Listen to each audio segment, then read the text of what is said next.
Estamos viviendo tiempos, circunstancias, no solo difíciles como lo he manifestado desde hace muchos años ya, cuando las prédicas así lo ameritan, sino que estamos viviendo tiempos impredecibles. Y obviamente me refiero al comportamiento humano, lo que sucede en el día a día, a nivel familia, a nivel sociedad más extendida, digamos, en las ciudades, en los países, a nivel internacional, en las relaciones rotas, por ejemplo, de los países que degeneran en guerras cruentas, que nos van dando saldos de muerte. Digo, a veces uno no llega a entender el nivel o el grado de perversidad, de maldad que puede existir en las personas, ¿sí? E insisto, esto lo podemos ver inclusive en círculos pequeños, ¿sí? Es decir, dos personas que en un momento fueron grandes amigos, dos familiares que fueron muy cercanos, que tuvieron muchísimas cosas en común que les permitían tener una amistad de fluidez increíble.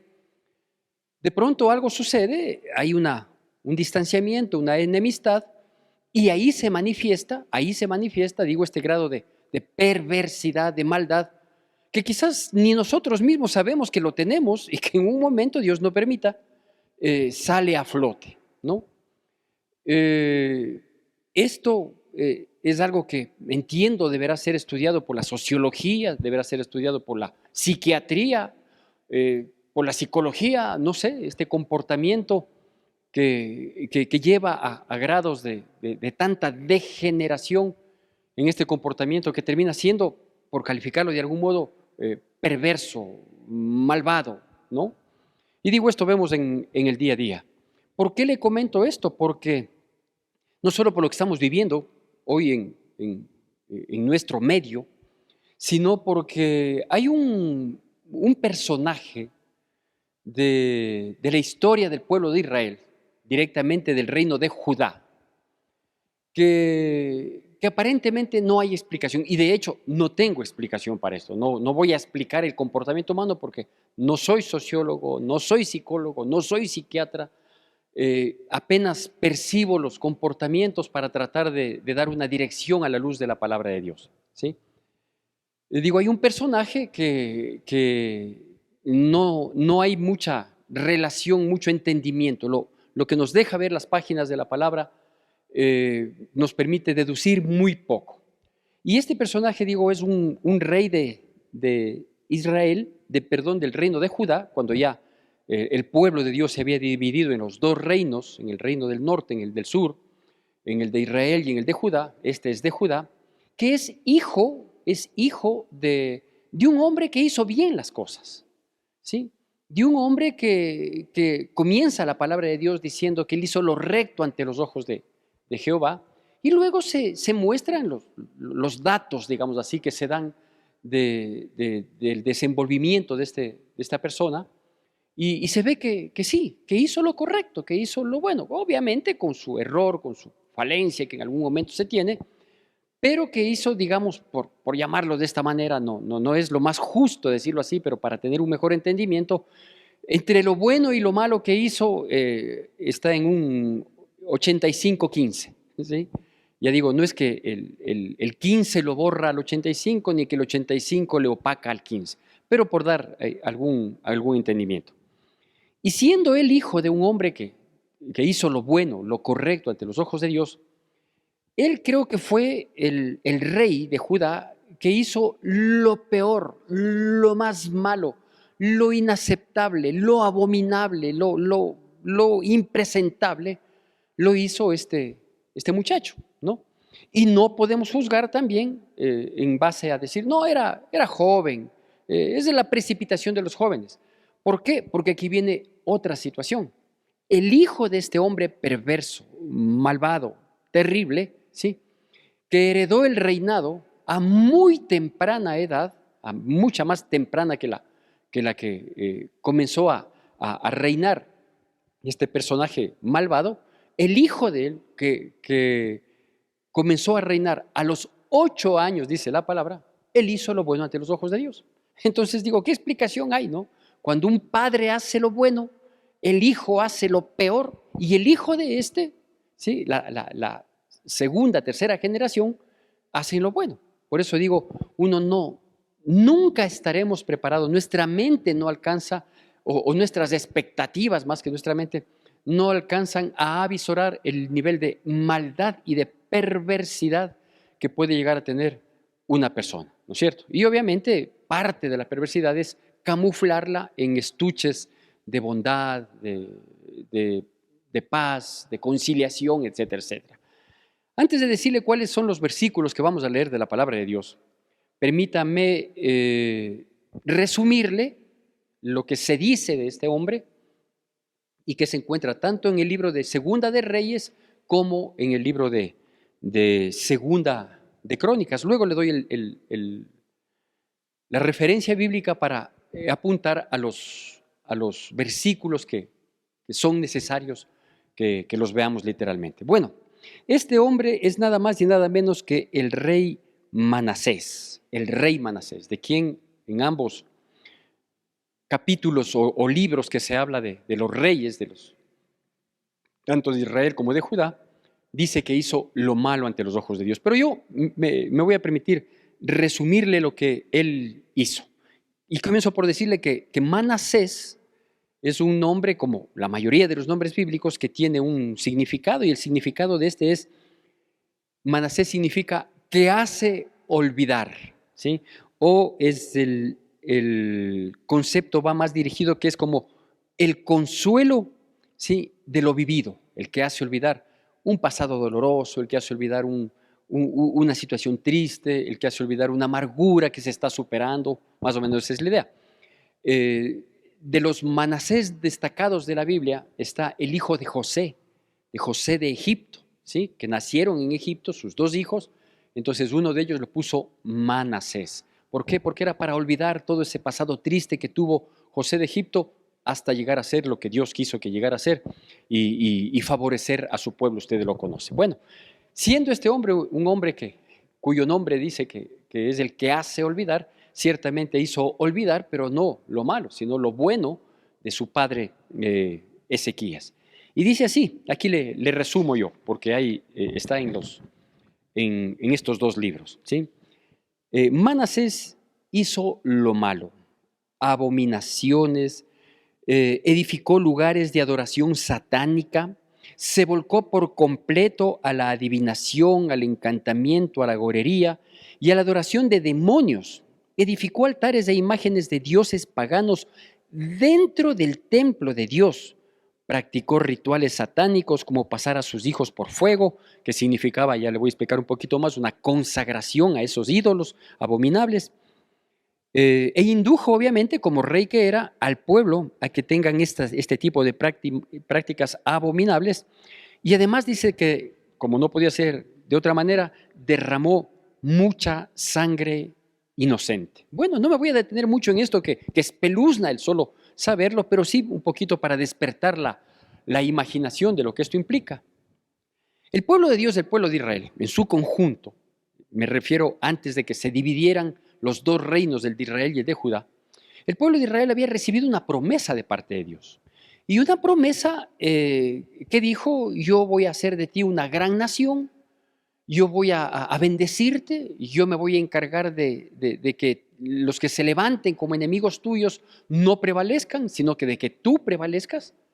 Yo me voy a encargar de levantar mi nombre en la tierra que yo te voy a dar, de tal manera que mi nombre sea temido, no solo por el pueblo, hablo de un temor reverencial, no de miedo, y que sea temido, ahí sí, de miedo, que sea temido por las naciones que te van a circundar. Tú vas a crecer, vas a ser prosperada, etcétera, etcétera.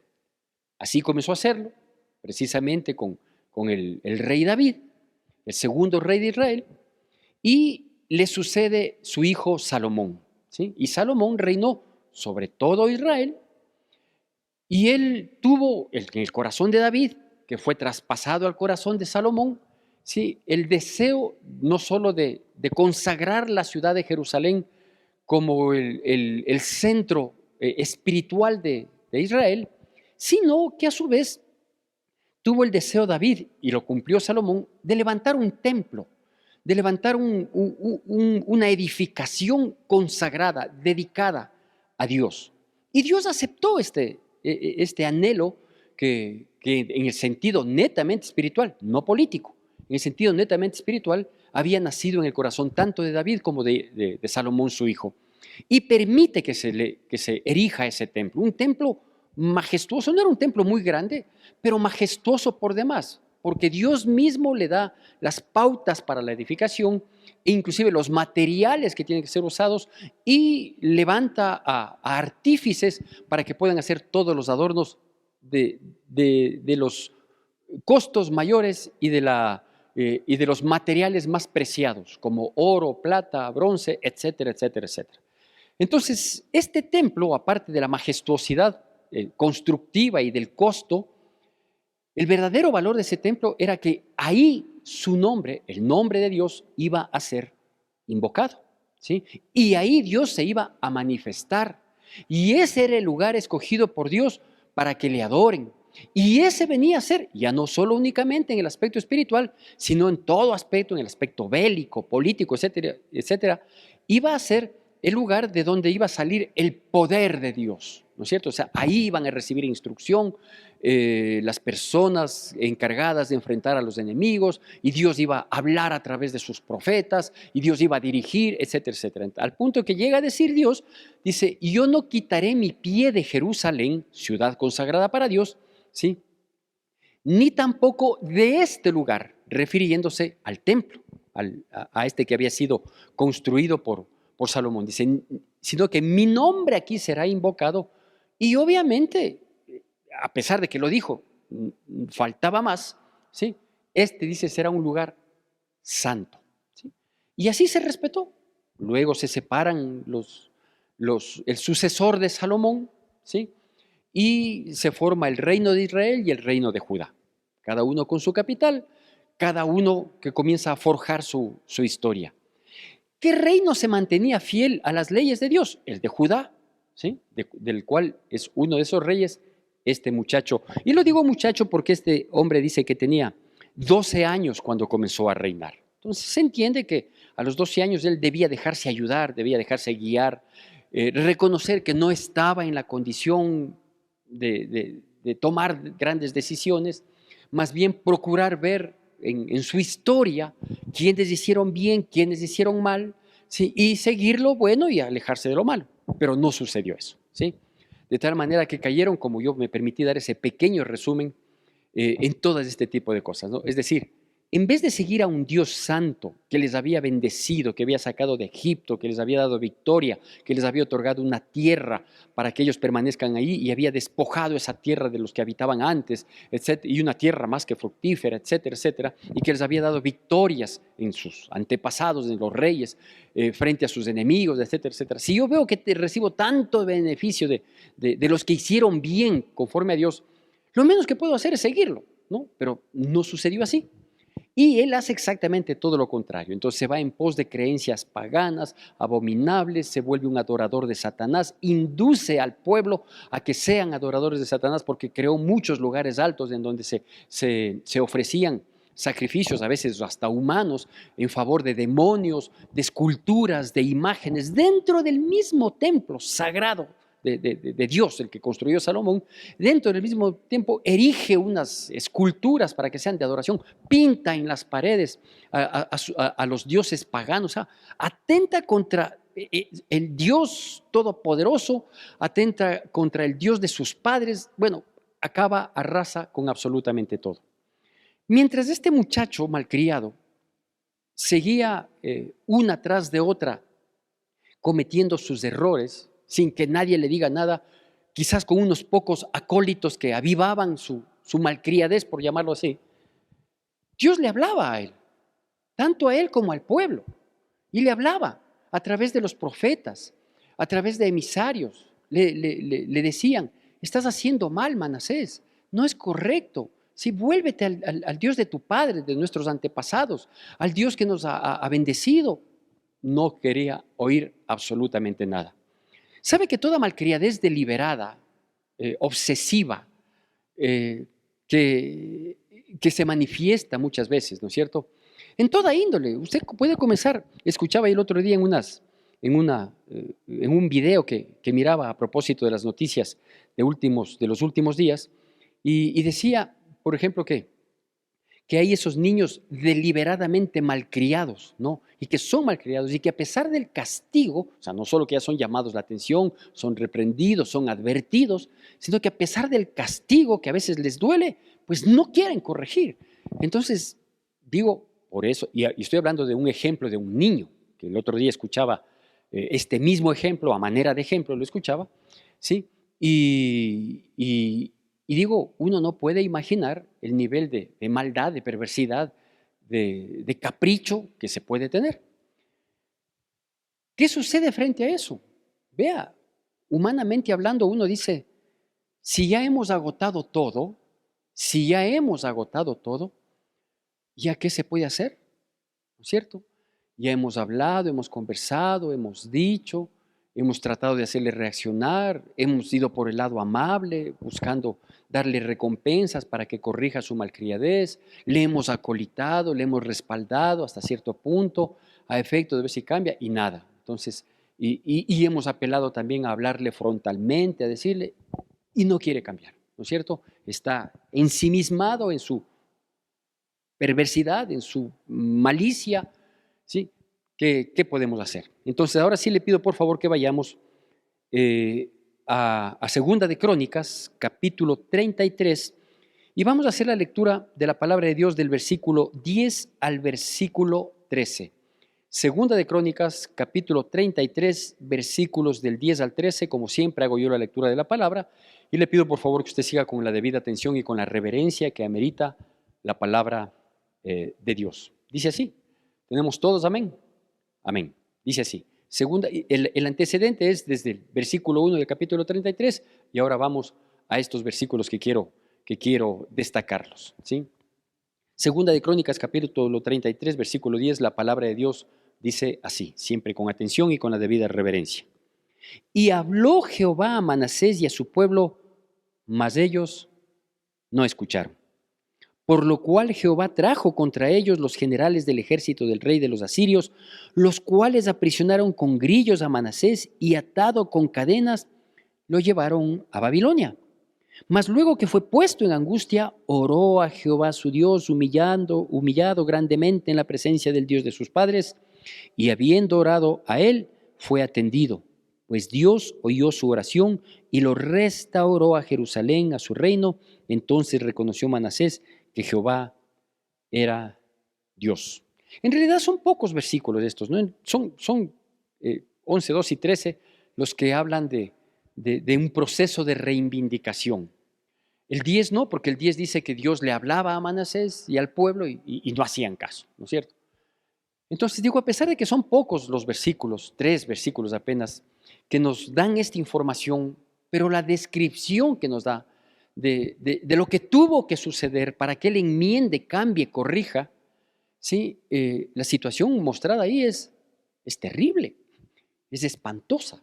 ¿Por qué? Porque imagínese lo que es una persona que llegó a hacer tanto mal al pueblo de Dios, una persona que deliberadamente actuó en contra de Dios, una persona que encaprichadamente hizo lo que a él le gustaba, le complacía, a pesar de que no veía resultados, a pesar de que no veía buenos frutos, a pesar de que veía que el pueblo se iba en pos de la perdición, y con todo lo que esto sucedió.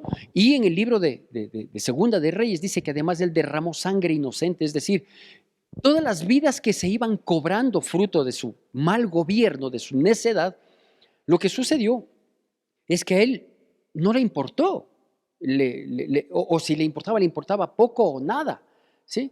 Porque dice que derramó mucha sangre, dice en Segunda de Reyes. Entonces, toda esa actitud deliberada, obsesiva, terca, necia, malvada y perversa, no es que él hizo una oración frente a lo que le vino, que ya voy a desglosar un poquito también esto, ¿sí? Y dijo, Dios mío, perdóname, en realidad he estado mal, ayúdame. Y Dios le dijo, claro, sí, no hay ningún problema, ven, te rescato de lo que estás siendo preso de los asirios y vuelve nomás a tu puesto. No, no es así. No funciona así. Nunca ha funcionado y ahora tampoco. Entonces a veces nosotros confundimos, a veces nosotros queremos llevarlo de la manera más ligera, no queremos apreciar bien lo que es Dios para nosotros tener una relación correcta con Dios, ¿sí? Dice que en vista de que él no cambió, a pesar de que Dios le habló a él y al pueblo y no les plujo, esa es la conjugación correcta, no les plujo el enmendar, el corregir, entonces tuvo que actuar Dios. Porque no había persona en esta vida que le haga recapacitar a Manasés y al pueblo que le había seguido. Cuando las circunstancias o las instancias humanas se acaban, es bueno saber que Dios actúa, ¿no? Dios actúa. Porque no es que uno puede burlarse de Dios. La Biblia dice que Dios no puede ser burlado. Ahora que hay veces que nosotros vemos la tolerancia de Dios, la misericordia de Dios, el favor de Dios extendido y a veces en esa tolerancia divina, ¿sí? Decimos, Señor, ¿qué pasó? ¿Por qué no pones un alto? Te estamos clamando, mira el comportamiento, etcétera, etcétera. Y parece que Dios no responde. No quiere decir que Dios está ajeno, no quiere decir que Dios se ha olvidado, no quiere decir que a Dios le vale poco. No, de ningún modo, de ningún modo. Más bien lo que nosotros debemos de entender es que Dios está dando espacio para que se corrija, para que procedan al arrepentimiento, para que haya un reconocimiento genuino, ¿no es cierto?, de lo que se viene haciendo mal, hasta que obviamente llega al límite máximo de la tolerancia de Dios y Él permitió que los asirios, que eran unos criminales, indolentes, terribles, en sus conquistas, en su expansión, ¿sí?, les caigan a ellos. Cuando Dios les había dicho años atrás y les había cumplido y les dijo, si ustedes hacen las cosas como yo les mando, ¿sí?, yo les voy a proteger de sus enemigos. Yo voy a hacer que sus enemigos, por fuertes que estos pudieran ser, yo voy a hacer que esos enemigos les tengan temor a ustedes por causa de mí, por causa del Dios de Israel. Y prefirieron dejarle y ahora son atacados. ¿Qué habrán hecho los asirios, ¿sí?, a su pueblo? A él no, porque él fue restaurado a la postre. Pero ¿qué le pasó al pueblo? ¿Puede imaginarse? Cuando estos asirios eran de los que entraban y mataban a un padre delante de sus hijos, los asirios eran los que llegaban a un poblado y para burlarse de ellos, en vez de por último someterles, de decirle, ríndanse y de aquí pasan a ser siervos nuestros y van a pagar tributo, que eso en última instancia era lo que importaba, ¿sí? No, ellos entraban y, por ejemplo, sacaban los ojos a los hombres y violaban a las mujeres. O sea, era una invasión cruenta, terrible, terrorífica que ellos tenían. Y Dios permitió que ellos, que los asirios se levantaran y entraran e hicieran todo ese daño con la crueldad, con la perversidad que lo solían hacer. Porque a necedades grandes, para que hayan correcciones grandes, viene también dolor grande. A situaciones deliberadas, ¿sí?, hay que confrontar esas situaciones deliberadas y los cambios que se proponen implican dolor, implican quebranto. Entonces uno no puede darse el lujo de ser un niño malcriado y de decir, sí, no quiero cambiar. Ya yo sé que a los cristianos a la postre les va bien, yo sé que ellos gozan de seguridad, yo sé, pero ya no quiero ser cristiano, quiero irme de la iglesia. Ya estoy cansado, yo no encuentro nada nuevo. ¿Qué nuevo quiere? Si lo nuevo es el evangelio, esas son las buenas nuevas de salvación. Mientras prediquemos el evangelio estamos cumpliendo la misión. ¿Qué quiere? ¿Que experimentemos cosas extrasensoriales? Entonces, la testarudez, la necedad, la actitud deliberada de irse en contra de lo que Dios quiere, sí, a la postre nos va a costar y nos va a costar caro, doloroso, tristeza, y no solo a nosotros, sino a los nuestros. ¿Cuántas veces Dios nos ha dicho que corrijamos tal o cual actitud? ¿Cuántas veces Dios nos ha dicho que enmendemos ese proceder? ¿Cuántas veces Dios ha querido poner un alto y un fin a situaciones que hasta se han vuelto instintivas, porque tanto se repite la maldad, la perversidad, la malicia en nuestras vidas, que después ya es instintivo, que después resulta difícil controlarla. Y no lo hemos hecho y seguimos y permanecemos. Y claro, decimos, y no pasa nada, aparentemente no pasa nada, o en ese momento no pasa nada. Y no pasa nada porque seguimos llenando el nivel de tolerancia hasta que éste rebasa. Entonces, por un lado, entender todo lo duro, lo terrible, se derramó mucha sangre en la invasión de los asirios, en la época del rey Manasés se derramó mucha sangre inocente. Quien pagó gravemente las consecuencias, él, claro, fue capturado, fue detenido, fue aprisionado, sí, debe haber sido maltratado también. Pero, ¿y el resto de gente a la que él mismo indujo a que sirvan a estos dioses ajenos? Ellos sufrieron y sufrieron tremendamente. Y claro, así como vemos, apelando a la imaginación, sustentados en la historia y en el texto bíblico, también debemos entender cómo habrá sido y cuál habrá sido la invocación que hizo él cuando la palabra de Dios dice que por lo cual Jehová trajo contra ellos los generales del ejército de Israel, dice, los cuales le aprisionaron y atado con cadenas lo llevaron a Babilonia, ¿sí? Dice, mas luego que fue puesto en angustia, imagínense el grado de angustia en el que cayó, ya le digo, no debe haber sido así, ¡ay, el susto que me atacan! No, debe haber sido una cosa terrible, espantosa, que le saquen de Jerusalén, que le lleven a Babilonia. ¿En qué condiciones? No es que él comía 3 veces al día y le trataban como al rey, no, señor. Es decir, hay veces que nosotros necesitamos llegar a topar fondo, parecería que necesitamos llegar a topar fondo y revolcarnos en el fondo, en el lodo, en el fondo del pozo de lodo cenagoso, sí, para ver si es que tenemos capacidad de reacción. ¿Y cuál habrá sido la oración nacida desde el corazón de él, no? Porque dice, y oró a Jehová, su Dios, humillado grandemente en la presencia de Dios. Entonces, así como podemos imaginar, quedándonos cortos siempre, pero podemos imaginar, ¿sí?, la crueldad que tuvo que enfrentar él y su pueblo, la situación extrema que tuvo que enfrentar él y su pueblo, también nosotros debemos ver cuál fue el grado de búsqueda, de compromiso, de entrega, de suplicar misericordia, de reconocer todos y cada uno de los errores, porque nada cambia si es que no hay un verdadero reconocimiento, ¿sí? Eso de que sí, ya, bueno, ya voy a cambiar, no es así. Y peor cuando uno es obstinado y dice, no, yo no reconozco y por lo tanto no pido perdón y tampoco enmiendo, tampoco. Así no funciona. Nunca ha funcionado y jamás funcionará. Entonces él debe haber reconocido bajo qué dolor, bajo qué quebranto, bajo qué angustia. La palabra de Dios dice que él, cuando entró en esta angustia y estando humillado de ser el rey, el caprichoso, el que hace lo que quiera, a pasar lo que estaba pasando. Entonces, en ese quebranto de corazón, yo entiendo que él lo primero que hizo es decirle a Dios, no sé, Dios de mis padres, Dios de Abraham, de Isaac y de Jacob, el Dios de mi padre David, y refiriéndose al rey David, así se refieren muchas personas, ¿sí? Perdóname porque he atentado y ofendido tu santo nombre. Por ahí debe haber comenzado. Y luego debe haber pedido perdón a Dios. Y a lo mejor le tomó tiempo ir pidiendo perdón de cosa en cosa de lo que le iba saliendo a la mente, de lo que le iba Dios mismo, el Espíritu Santo, recordando, ¿no es cierto? Decir, perdóname porque yo hice esto, porque yo, sabiendo que tu casa es un lugar santo, ¿sí?, erigí sobre esta casa demonios, figuras de demonios, y les adoré. Perdóname por haber atentado contra tu santidad, por lo blasfemo que he sido.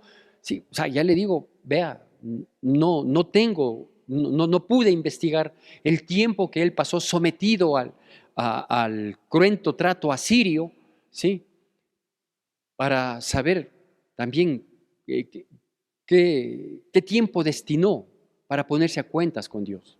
Insisto, mis queridos hermanos, qué necesaria es la honestidad, la sensatez, para poder salir de las dificultades que muchas veces nosotros vivimos, para salir de una crisis de cualquier índole, de salud, de económica, emocional, sentimental, laboral, la que usted quiera.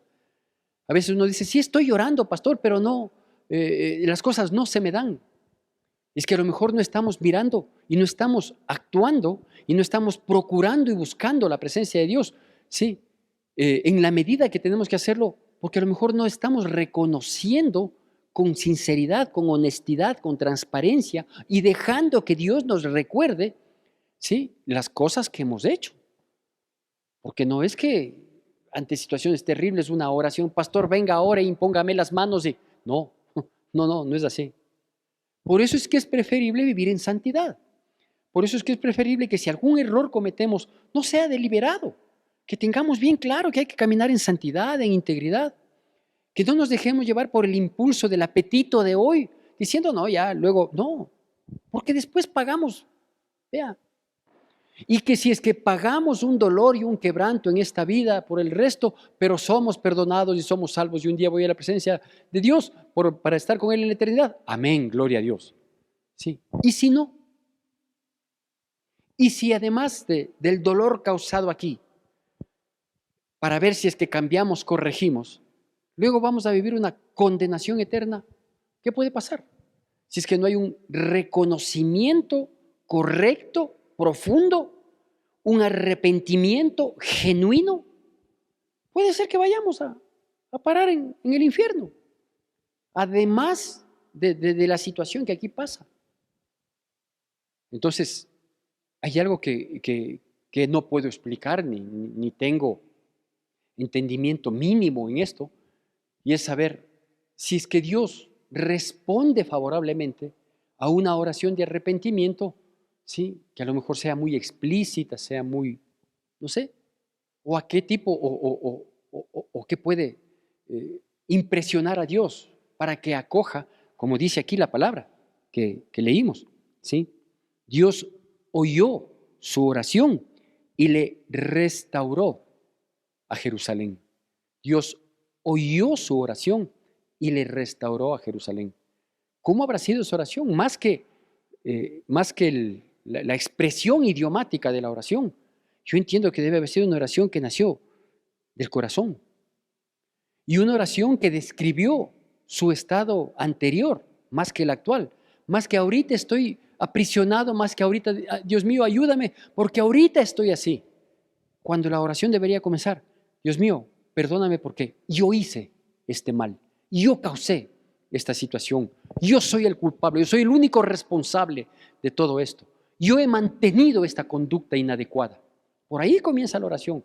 No es que la oración, bendito Dios, yo te pido, Padre, que escuches mi oración, mira la aflicción en la que estoy. Yo sé que estoy en aflicción, pero tengo que comenzar mi oración desde una instancia anterior, reconociendo mis errores, mis falencias, los pecados que no les puedo ocultar a Dios, que a lo mejor al hombre, a las personas, a mi entorno los he ocultado. Nunca nadie llegó a saber y no lo va a llegar a saber porque yo no voy a abrir la boca. Pero Dios sí los conoce. Todas esas cosas que están ahí ocultas.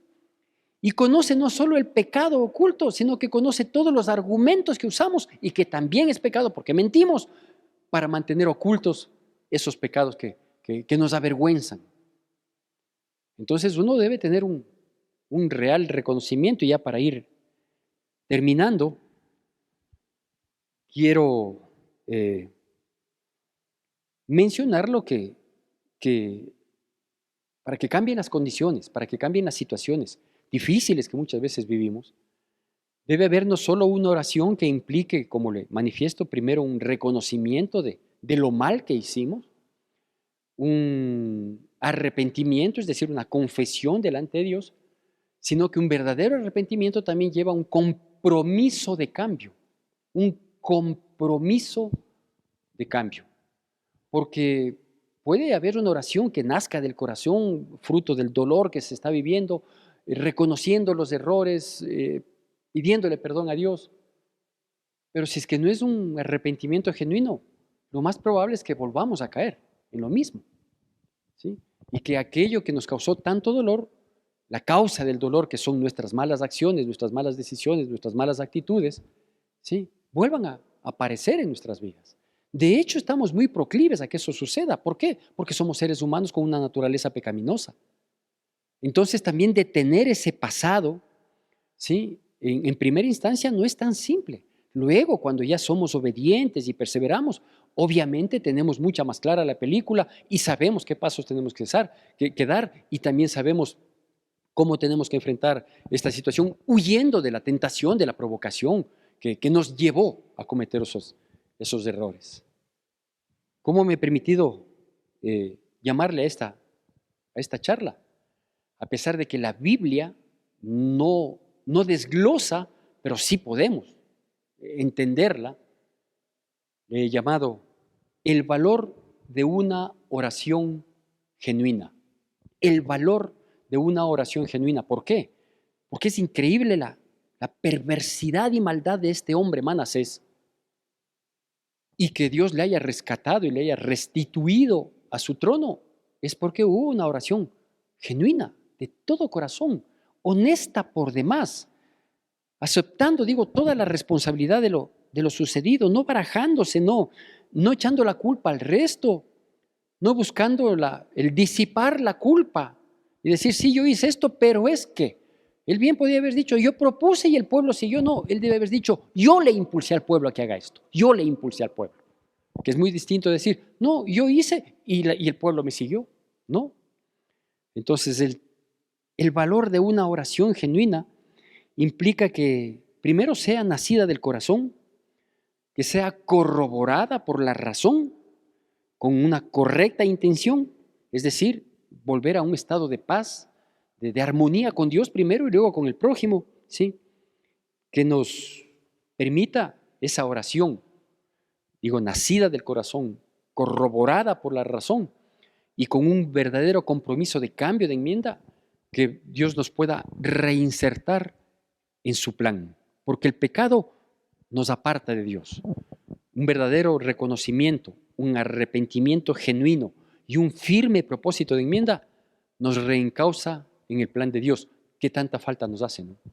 Quiero decirle nada más para culminar y dejarle con la inquietud de que lea esta historia del rey Manasés. Ya le digo, se encuentra en Segunda de Crónicas, capítulo 33, así como en Segunda de Reyes, capítulo 21. Quiero decirle que después de esta situación, el rey Manasés, ¿sí?, restableció todo como tenía que hacerlo en su reinado, no solo en su persona. ¿Sí? Es decir, él edificó lugares altos de adoración a Satanás. Él luego impidió que se erija esto. ¿Sí? Él construyó una imagen abominable, ¿sí?, de un dios pagano dentro del templo. Él luego sacó y destruyó eso.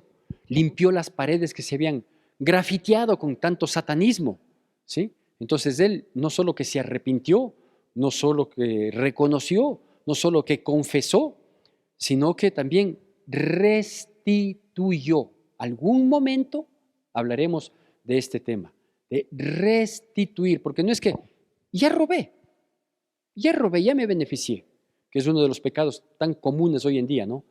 Que se le traduce en corrupción. Sí, ya robé. Ya, perfecto. ¿Reconoce? Sí, reconozco. ¿Confesó? Sí, confesó. ¿Lo va a volver a hacer? No, no lo voy a volver a hacer. Sí, pero falta un aspecto. ¿Cuál es? La restitución. Es decir, va a devolver. Porque si hay un verdadero arrepentimiento, tiene que devolver. ¿Sí se da cuenta que no es tan fácil?